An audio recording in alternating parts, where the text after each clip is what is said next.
Alors effectivement, ce musée qui a été si décrié, si critiqué, maintenant suscite un engouement de la part du public extraordinaire, puisque vous savez que dans les prévisions qui étaient faites pour ce musée, les prévisions étaient faites autour de 500 000 visiteurs par an.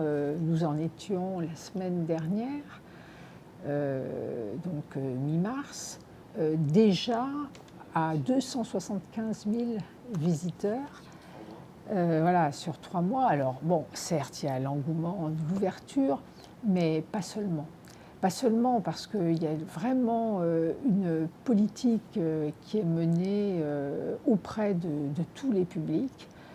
Les enfants qui s'y sont précipités dès, évidemment, le musée a ouvert ses portes à la veille des vacances de Noël, donc les enfants ont pu s'y précipiter tout de suite, mais mais il y a un vrai programme pour eux avec des ateliers qui vont ouvrir leurs portes début avril et un travail que Hélène Lafont-Couturier souhaite faire avec les collèges, avec les lycées, parce que finalement l'aventure humaine, ça intéresse tout le monde, ça intéresse depuis les plus jeunes jusqu'au bout de la vie. Et puis elle a mis en place aussi, avec une politique, avec toutes les grandes entreprises, puisque il y a 2 auditoriums qui peuvent accueillir des séminaires, il y a un restaurant réputé, et ça compte sur notre territoire. Et finalement, de nombreux publics peuvent se retrouver dans ce musée. Et puis alors nous, ce qu'on souhaite, c'est que ce musée prenne sa place dans les grands événements du territoire. Et déjà, vous savez que les Nuits de Fourvière, Dominique Delorme l'a dit l'autre jour, a prévu pour cette édition des Nuits de Fourvière un concert au sein du musée. La prochaine Biennale d'art contemporain va avoir aussi une exposition dans ce musée.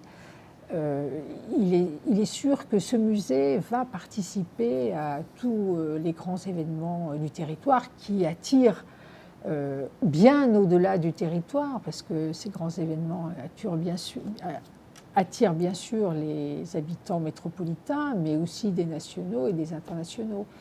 Donc je pense que ce musée, il va prendre sa forme dans notre territoire de manière assez extraordinaire. Puis je pense que là où il est situé, c'est vraiment aussi un symbole de l'architecture du XXIe siècle.